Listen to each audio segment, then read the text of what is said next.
एक सा है, कल, आज और युगान युग के लिए। उस पर भरोसा रखे, चिंताओं को दूर कर दे, अविश्वास को दूर कर दे और उसको थामे रहे, उससे ही अपना स्रोत बना ले, क्योंकि वो आपको दिखाना चाहता है कि वो ही आपका स्रोत है और कोई नहीं। The steadfast love of the Lord never ceases. His mercies never come to an end. They are new every morning, new every morning. Great is thy faithfulness, O Lord. Great is thy faithfulness.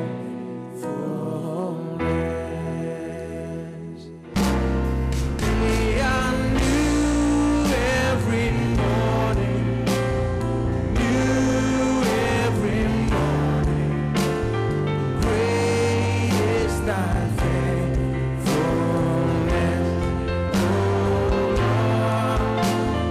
Great is thy faithfulness.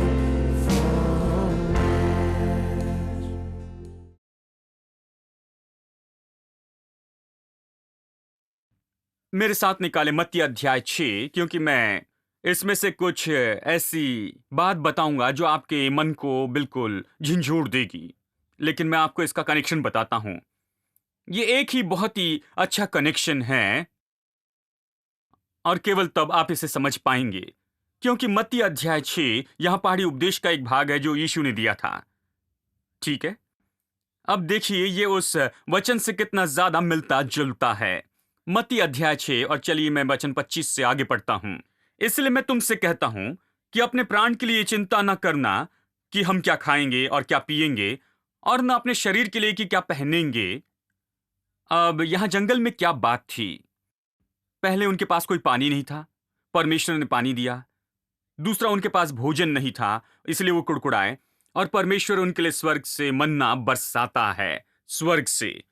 अब यीशु कहता है, वो इसे लेता है और विश्वासी पर इसे बताता है। वो कहता है सुनो, अपने लिए ये न सोचना जीवन के बारे में कि क्या खाएंगे और हम क्या पिएंगे। यही तो बात है। दूसरे शब्दों में, चिंता न करना कि हम क्या खाएंगे और क्या पिएंगे या क्या पहनेंगे। इस्राएली लोग जंगल में 40 वर्ष तक रहे। उनको वहां 40 साल रहने की जरूरत नहीं थी, वो केवल 10-12 दिन में चले जा सकते थे। अविश्वास के चमत्कार से वो वहां पर 40 साल तक रहे। विश्वास के चमत्कार के द्वारा शायद वो बहुत ही जल्दी निकल जाते थे, लेकिन वो वहां पर अविश्वास के कारण ही रुक रहे। अब कहता है, चिंता मत करो कि तुम क्या खाओगे, तुम क्या पियोगे, क्या पहनोगे। परमेश्वर जिसने इस्राएलियों को भोजन दिया, परमेश्वर जिसने उन्हें पीने के लिए पानी दिया, परमेश्वर जिसने उनके कपड़े फटने नहीं दिए 40 साल तक, अब वो यीशु के रूप में, शारीरिक रूप में आता है और उनसे वो कहता है, और वो क्या कहता है? चिंता मत करो। ये वही परमेश्वर है शरीर में होकर जहां खड़ा हुआ है और कहता है, चिंता मत करो। किसकी? कि क्या खाओगे और तुम क्या पियोगे और तुम क्या पहनोगे। और दूसरे शब्दों में, मैं इसे साधारण शब्दों में कह दूं कि तुम वैसा मत करना जो उन लोगों ने किया था। हेलो, तुम वैसा मत करना जो इस्राएलियों ने किया था। उनकी क्या समस्या थी? क्यों उन्होंने अगले दिन के लिए इकट्ठा किया, जबकि उन्हें एक दिन के लिए इकट्ठा करने के लिए कहा गया? क्योंकि कल के लिए सोचा था, कल के लिए चिंता की थी। वो क्यों ढूंढने के लिए 7वें दिन भी गए थे, जबकि उन्हें 2 बार बताया गया था कि मत जाना और तुम्हें कुछ नहीं मिलेगा, क्योंकि कल के लिए विचार था और कल हमें क्या होगा। देखिए, वो जो चाहते थे उन्हें मिला। ये कल के लिए सोचना था, बस कल के लिए चिंता करना था। मैं आपको चिंता के बारे में बताऊं, परमेश्वर आपकी चिंता में मदद नहीं कर सकता, क्योंकि चिंता कल के लिए होती है। केवल जब कल आता है तो प्रभु इसके लिए कुछ कर सकता है। आप पहले से चिंता करेंगे तो प्रभु क्या कर सकता है? हेलो इसलिए बहुत से विश्वासी बस चिंता करते रहते हैं। वो मीटिंग से मीटिंग में जाते हैं, उपवास से उपवास में, विशेष सभा से विशेष सभा में, एक अगुवे से दूसरे अगुवे के पास, हर जगह वो चिंता के साथ जाते हैं और कहते हैं मैं बहुत चिंता में हूं भाई, कृपया मेरे लिए प्रार्थना करे। तो वो वहां पर प्रार्थना करवाते हैं, 100 जगह पर जाकर प्रार्थना करवाते हैं और शायद इसी कारण वो गंजे होते हैं। चिंता है भाई, मेरे लिए प्रार्थना कीजिए, मैं बहुत ही चिंता में हूं, कृपया प्रार्थना कीजिए। इस तरह जब वो मेरे पास आते मैं कहता हूं आप बहुत ही चिंता में, माफ करना मैं और परमेश्वर कुछ भी नहीं कर सकते हैं। वो तो हैरान हो जाते, कहते प्रचारक मुझसे क्या कह रहे हैं। वो कहते आपका मतलब, क्योंकि बाइबल आपकी चिंता के बारे में कुछ भी नहीं कहती है, तो मैं क्या करूं, चिंता करना बंद कर दे। हेलो क्या आमीन सुन सकता हूं? यही तो इलाज है। आप कल के लिए चिंता क्यों करना चाहते हैं?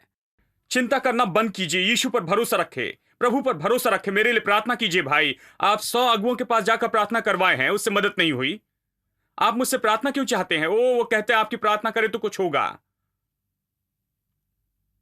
हाँ, कुछ बाल और झड़ जाएंगे। आप क्यों विश्वास नहीं करते? सब लोग कह विश्वास करे और चिंता ना करे। आप देखिए कि हम विश्वास के लिए बनाए गए हैं, चिंता करने के लिए हम नहीं बनाए गए। जब भी हम चिंता करने का चुनाव करते हैं तो हम खुद को नाश करने वाले होते हैं, अपने आप को नाश कर देते हैं। यह काम नहीं करता। यह हमारे लिए अच्छा नहीं कि हम चिंता करें। इसलिए यह कहता है चिंता ना करें। अपने बगल वाले व्यक्ति से कहे चिंता ना करें। खास करके पति और पत्नी निश्चित ही आप इसे जोर से कहे, क्योंकि पति और पत्नी इस तरह होते हैं, जानते हैं, वो किसी बात की चिंता करते हैं। उदाहरण के लिए यदि पत्नी किसी बात की चिंता कर रही है, वो आकर देखते हैं कि पति आराम से टीवी देख रहा है, जानते हैं, और वो कहती है मैं इस बात की इतनी चिंता कर रही हूं और तुम टीवी देख रहे हो, चिंता करने में तुम भी क्यों नहीं जुड़ जाती हो? तो मैंने अभी आपको इसकी दवाई बताई है, चिंता न करे। सब लोग कहे अपने बगल वाले व्यक्ति से कि चिंता न करे, चिंता न करे। और मेरे लिए अद्भुत है। देखिए देखिए, इसलिए मैं मानता हूं कि बाइबल एक चमत्कार की किताब है। वही परमेश्वर इन लोगों से व्यवहार करता है, उन्हें उस जगह पर ले जाता है जहां कोई भोजन नहीं था, जानबूझकर उस जगह पर लेकर जाता है जहां पानी नहीं था, जंगल में लेकर जाता है और चमत्कार से उनके लिए प्रबंध करता है। और अब शरीर में होकर कहता है चिंता ना करो कि तुम क्या खाओगे और क्या पियोगे और क्या पहनोगे। अद्भुत है ना? और वही है हमारे साथ अब व्यवहार करता है, कहता है चिंता ना करो। मैं आपसे कहूं, जब से उसने कहा है चिंता ना करो, हमारी रोज परीक्षा होती चली जाती है। कल सोमवार है और जैसे ही आप उठते हैं चिंता आ जाती है। क्या मैं बस पकड़ पाऊंगा या नहीं, मैं चिंता में हूं। क्या मैं इसे कर पाऊंगा भी या नहीं, मैं चिंता करता हूं। क्या मैं अपना बिल दे पाऊंगा या नहीं, इसके बारे में चिंता करता हूं। आपके पास कल ही ये मौका होगा कि आप जैसे ही उठते हैं चिंता करने लगे। और मैं आपसे कहूं, आपकी चिंता को दूर कर दे। अपना मुंह खोल कर कहें चिंता मैं तुझे मेरे अंदर आने नहीं दूंगा, तू मेरे पास में नहीं आ सकती है, क्योंकि मेरा यीशु भला है, मेरी सारी जरूरतों को पूरा कर सकता है। कुछ लोग कहते हैं आप नहीं जानते भाई, किसी भी तरह से ये नहीं हो सकता है, आप इसे नहीं समझते हैं। आप बाइबल पढ़िए। जब कोई रास्ता नहीं होता है, संसार के तरीके से कुछ नहीं होता, तो स्वर्ग होता है। परमेश्वर स्वर्ग के झरोखे खोलता है और आशीषों को उंडेलता है। आपने हर जगह नहीं देखा है, आप सब कुछ नहीं समझते हैं। जब आपने सोचा कि हर द्वार बंद हो गए हैं, परमेश्वर के पास निश्चय लाखों द्वार है और आप उसे नहीं देख सकते। इसलिए आपको परमेश्वर पर भरोसा रखना है मेरे दोस्तों। प्रभु पर भरोसा रखे। इसे देखिए कितने मिलते जुलते हैं ये वचन। वचन 26, आकाश के पक्षियों को देखो, वे न बोते हैं। अब इसे गौर से सुनिए, वो न बोते हैं, न काटते हैं और न खत्तों में बटोरते हैं। अब आप जान गए कि उसने उन्हें जंगल में क्यों लाया। ये वही है। अब वो शरीर में होकर सिखा रहा है। यही था जो जंगल में लेकर गया। वो उन्हें अच्छे रास्ते से ले जा सकता था। यदि हमें यहां से मदुरई जाना है तो हम कैसे जाएंगे? हम जंगल से नहीं जाएंगे। हम ऐसी जगह से जाएंगे जहां पर रास्ते में होटल हो, जहां हम ब्रेकफास्ट कर सकते हैं, लंच कर सकते हैं और फिर कॉफी ले सकते, और जहां कोई आराम करने के लिए जगह हो और ये सब। हम किसी जंगल में से नहीं जाएंगे जहां पर कुछ न मिले। हमें अपने कार में पेट्रोल भरना है और ये सब कुछ ठीक है, हम इनके बारे में सोचते। परमेश्वर ज्ञानी परमेश्वर, उसने इसके बारे में सोचा और वो उन्हें ऐसी जगह से लेकर जाता है जहां पर कुछ न मिले। क्यों? क्यों उन्हें उस रास्ते से ले जाता है? ताकि वो उन्हें दिखा सके कि आकाश के पक्षियों को देखो, क्या वो बोते हैं, क्या वो काटते हैं, क्या वो इकट्ठा करते हैं, क्या वो बचाते हैं? कुछ भी नहीं करते। कौन उनका ध्यान रखता है? परमेश्वर उनका ध्यान रखता है। वो इन लोगों को दिखाना चाहता है कि बिना बोए, बिना काटे, बिना इकट्ठा किए परमेश्वर ध्यान रखता है। वो उन्हें उस रास्ते से ये दिखाने के लिए लेकर गया कि परमेश्वर ही उनका स्रोत है और कुछ भी उनका स्रोत नहीं है। काम उनका स्रोत नहीं है, उनकी मजदूरी उनकी स्रोत नहीं है, उनका बोना और काटना स्रोत नहीं है, इनका इकट्ठा करना स्रोत नहीं है। ये परमेश्वर है जो स्रोत है। देखिए, यदि आपने बोया भी है तो आप भूल जाएं। ये ऐसा है जैसे आपने नौकरी पाई और परमेश्वर को भूल गए, आप नौकरी को चिपके रहें। जब आपने बोया और काटा, आप भूल गए कि परमेश्वर ही है जो बढ़ोतरी देता है। आप जो चाहते हैं वो बो सकते हैं भाई। आप कुछ भी नहीं काटेंगे जब तक प्रभु आशीष न दे। देखिए, ये केवल बोना ही नहीं है जो कटनी लाएगा, परंतु परमेश्वर है जो आपके बोने को बढ़ाएगा। आमीन। परमेश्वर की आशीष। इसलिए प्रभु जानबूझकर उस जगह पर लेकर आता है जहां वो न बो सके, न काट सके, न इकट्ठा कर सके, कुछ भी नहीं कर सके। कुछ नहीं, अर्थव्यवस्था नहीं, सरकार भी नहीं थी, अर्थव्यवस्था नहीं। हम में से कोई अर्थव्यवस्था की चिंता करते हैं। परमेश्वर कहता है अर्थव्यवस्था को भूल जाए, मेरे पास अलग व्यवस्था है। मैं कितने भी लोगों के लिए खाने का प्रबंध कर सकता हूं, कितने भी लोगों के लिए पानी का प्रबंध करता हूं। बहुत से दिनों तक एक बार वो मटन के बिना तरस रहे थे और परमेश्वर के पास आकर वो रोने लग गए। वो कहने लगे, तो प्रभु कहता है 1 दिन नहीं, 2 दिन नहीं, 1 हफ्ता नहीं, 1 महीने तक मैं तुम्हें मटन दूंगा, जब तक कि तुम्हारे नाक से वो बाहर ना आ जाए। वो कहता है तुम उस मटन से ऊब जाओगे, इतना ज्यादा मटन दूंगा, क्योंकि तुमने कहा कि क्या परमेश्वर इस जंगल में मेज तैयार कर सकता है। मैं बफे लगाऊंगा और तुम उससे ऊब जाओगे। परमेश्वर उनसे प्रसन्न नहीं था, जानते हैं, जिस प्रकार से परमेश्वर की परीक्षा लेते। अब इसे सुनिए। देखिए, इस वचन का कनेक्शन, हम कहते हैं कि पहले से हम इस वचन को जानते हैं, लेकिन कनेक्शन को देखिए। तुम में से कौन है जो चिंता करके, विचार करके अपने कद को 1 इंच बढ़ा सकता है? मैंने इसकी कोशिश की, इसने काम नहीं किया। मैंने चिंता चिंता चिंता की और 1 इंच नहीं बढ़ा अपनी हाइट में। लेकिन इसने कभी काम नहीं किया। तो मैंने सीख लिया कि चिंता करने से कोई फायदा नहीं है। चिंता करना छोड़ दो, इसकी चिंता ना करो। और वस्त्र के लिए क्यों चिंता करते हो? जंगली शोषण पर ध्यान करो कि वो कैसे बढ़ते हैं। वे न परिश्रम करते न काटते हैं। और फिर से वही बात आती है, न वो बोते हैं न काटते हैं। वो उन्हें उस जगह पर लेकर आया कि वो काम नहीं कर सकते थे और ना ही मेहनत कर सकते थे। वो काम पर नहीं जा सकते थे। वो नहीं जा सकते थे और कह सकते कि हाँ, मैंने काम किया है, मुझे पैसा मिला है। वो जानबूझकर उन्हें वहां पर लेकर आता है जहां कोई काम नहीं था, कोई अर्थव्यवस्था नहीं थी, कोई काम नहीं था कि वो मेहनत करे। क्यों? क्योंकि वो चाहता था कि वो ये जान ले कि परमेश्वर प्रबंध करता है। आमीन। मेरा मतलब है, उनमें जरा सी समझ होती तो इस सीख को जानकर वो बहुत खुश हो जाते। मैं इस सीख को जान चुका हूं, खुश हूं। मैं कहता हूं परमेश्वर तू अद्भुत है। जानते हैं, इसे मुझे बता परमेश्वर, मैं तेरे अद्भुत कामों को देखना चाहता हूं। इस तरह से उन्हें होना चाहिए था। वचन 29 कहता है, तो भी मैं तुमसे कहता हूं कि सुलेमान भी अपने सारे वैभव में उनमें से किसी के समान वस्त्र पहने हुए न था। सोसन के फूलों के बारे में कहता है। सुलेमान भी, जो बहुत ही धनी राजा था उस समय के संसार में, उसने ऐसे वस्त्र नहीं पहने होंगे, सोसन के फूलों के जैसे वस्त्र नहीं पहने होंगे। ये फूल जो आज हैं और कल आग में फेंक दिए जाएंगे, क्योंकि किसी काम के नहीं है। फूल जो एक दिन के लिए होता है, जिसका जीवन केवल 1 दिन का होता है, उन्हें इतने अच्छे से परमेश्वर बनाता है। आप में से कितने लोग विश्वास करते हैं कि प्रभु आपको अच्छे कपड़े देगा? क्योंकि आप फूलों से ज्यादा महत्वपूर्ण हैं। बहुत से विश्वासी कहते हैं, हाँ भाई मैं ऐसी चीजें नहीं खरीद सकता, जानते हैं ये मैं नहीं खरीद सकता, ये उनका मशहूर विख्यात वाक्य है। मैं उसे नहीं खरीद सकता। मैंने उन्हें 10 साल पहले देखा कि वो खरीद नहीं सकते थे। 10 साल के बाद वो उससे भी बदतर हो गए, नहीं खरीद पाते हैं। मैं नहीं खरीद सकता, मैं नहीं खरीद सकता। अपने मुंह से इस शब्द को आप निकाल दीजिए और इस शब्द को लीजिए, परमेश्वर मेरी सारी जरूरत पूरी करता है। और फिर मैं आपसे कहता हूं कि आप पाएंगे कि आप कुछ भी खरीद सकते हैं, सब कुछ, हर एक चीज, कोई फर्क नहीं पड़ता, क्योंकि आप फूलों से ज्यादा महत्वपूर्ण हैं। आप आकाश के पक्षियों से भी महत्वपूर्ण हैं। इसलिए जब परमेश्वर मैदान की घास को, जो आज है और कल आग में झोंकी जाएगी, ऐसे वस्त्र पहनाता है, तो तुम्हें उससे बढ़कर क्यों न पहनाएगा। इसीलिए तुम चिंता करके ये न कहना कि हम क्या खाएंगे या क्या पिएंगे या क्या पहनेंगे, क्योंकि अन्य जाति इन सब वस्तुओं की खोज में ही तो रहते हैं।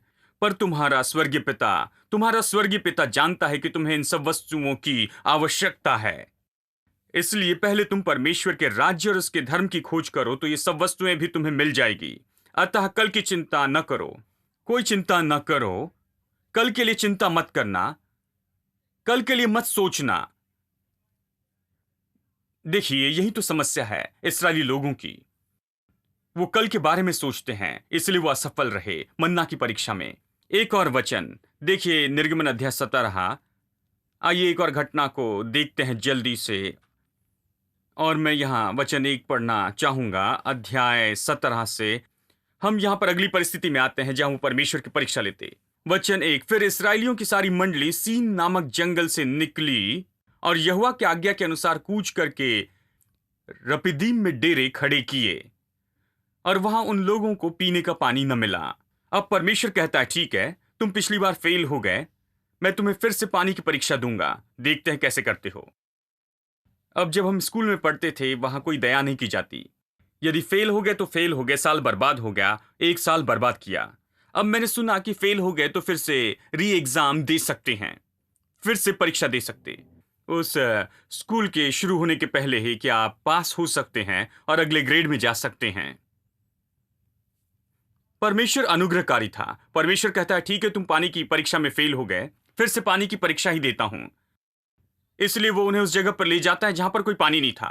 अब वो सीख जाते, मेरे प्रभु पिछली बार उसने पानी का प्रबंध किया, अब भी वो पानी का प्रबंध करेगा। अब देखिए वो क्या कहते। वहां उन लोगों को पानी न मिला, इसलिए वो मूसा से विवाद करके कहने लगे। विवाद का मतलब बहस करना। देखिए, अविश्वास का एक और गुण है और वो है बहसबाजी। हमने देखा कि अविश्वास पूरी तरह से अनाज्ञाकारी होता है, आज्ञा भंग करने लगाता है। अब हमने देखा कि अविश्वास बहसबाजी करता है और अविश्वास ये झगड़ा करता है। वे मूसा से वाद विवाद करके कहने लगते हैं, हमें पीने का पानी दे। और मूसा उनसे कहता है, तुम मुझसे विवाद क्यों करते हो। मूसा उनसे कहता है, तुम पानी के लिए मेरे पास में क्यों आते हो? क्या मैं पानी की टंकी जैसे दिखता हूं या कुआं, ऐसा कुछ? जानते हैं, जब भी तुम पानी चाहते हो मेरे पास आते हो। तुम्हारे जैसे मेरे पास भी पानी नहीं है, तुम्हारे पास पानी नहीं है, मेरे पास पानी नहीं है, तुम क्यों सताते हो? देखिए, उन्होंने नहीं सीखा कि परमेश्वर ही पानी देता है। बार बार वो मूसा पर दबाव डाल रहे थे, तू हमें यहां पर लेकर आए। हमने कहा हम नहीं आएंगे, लेकिन तूने लाया। अब तो हमें मार डालेगा, हम तुझे मार डालेंगे, पत्थरवाह करेंगे। इस तरह का व्यवहार वो कर रहे थे, अविश्वास से भरे हुए थे।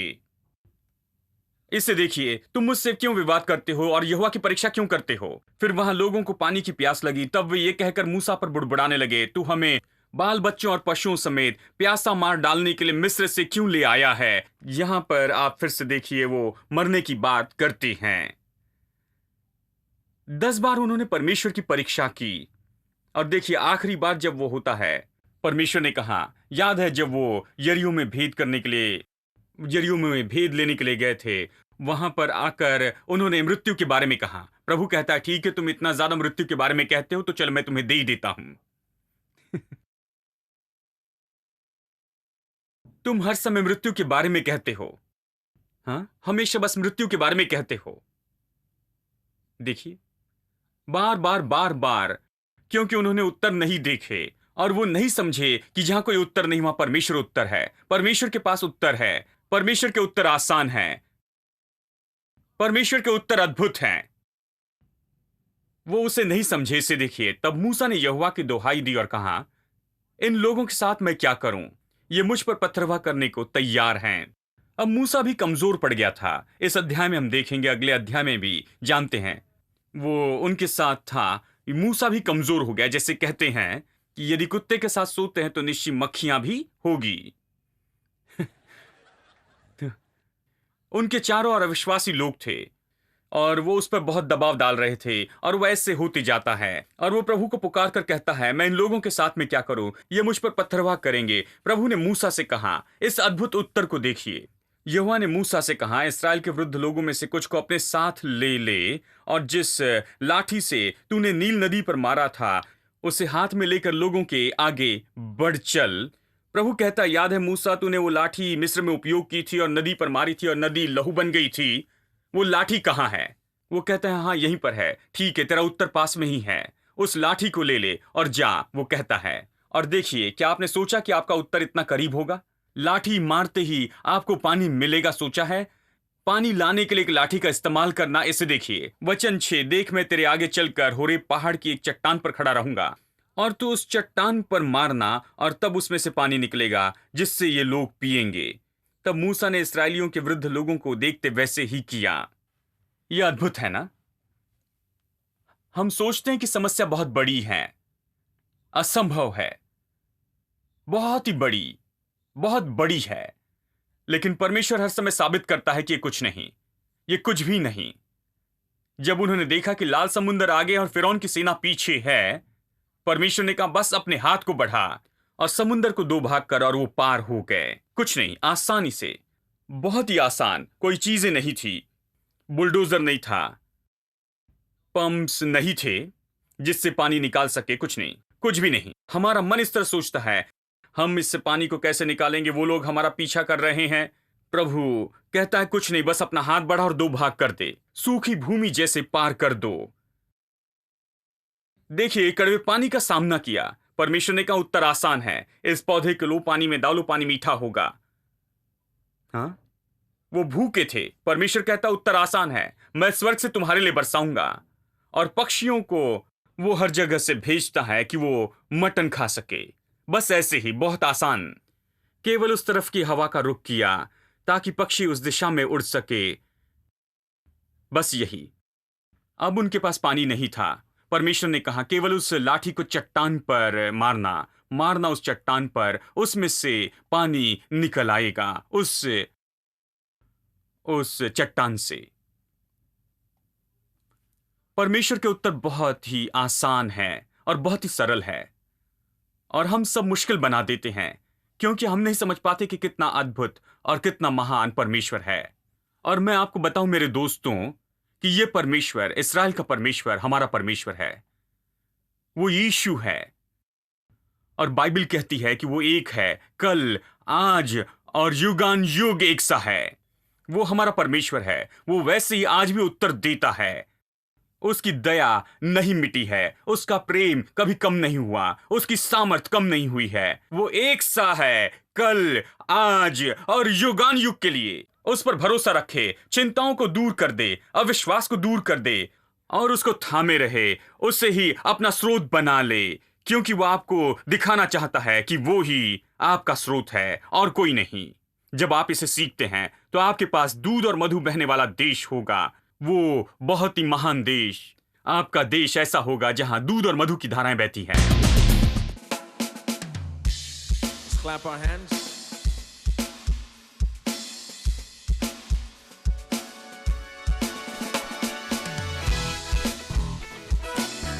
The Bible says, enter his gates with thanksgiving. Enter his gates with thanksgiving. Come into his courts with praise. Enter his presence rejoicing. Singing great and mighty is his name. Praise him with the sound of the trumpet. Praise him with the timbrel and harp. And every creature in heaven and earth lift the sound of praise. Sing with all their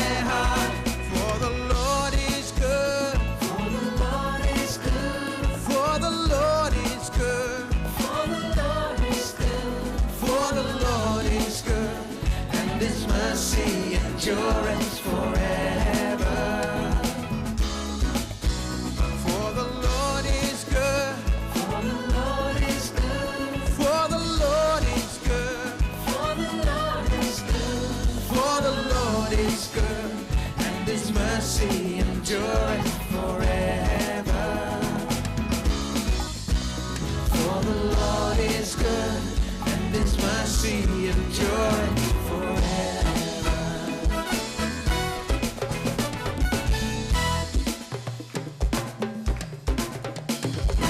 Jesus the Son is exalted, Maker of everything. Come now and bow down before Him. Lift your hands in praise, raise your voice to sing. For the Lord is good. For the Lord is good. For the Lord is good. For the Lord is good. For the Lord is good, and His mercy endureth forever. For the Lord is good. For the Lord is good. For the Lord is good. For the Lord is good. For the Lord is good, and His mercy endureth forever. For the Lord is good. For the Lord is good. For the Lord is good. For the Lord is good. For the Lord is good.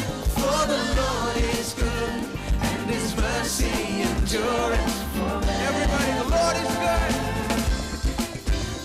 For the Lord is good. For the Lord is good. For the Lord is good. For the Lord is good. For the Lord is good, and His mercy endureth forever. For the Lord is good, and His mercy endureth forever. For the Lord is good, and His mercy endureth forever.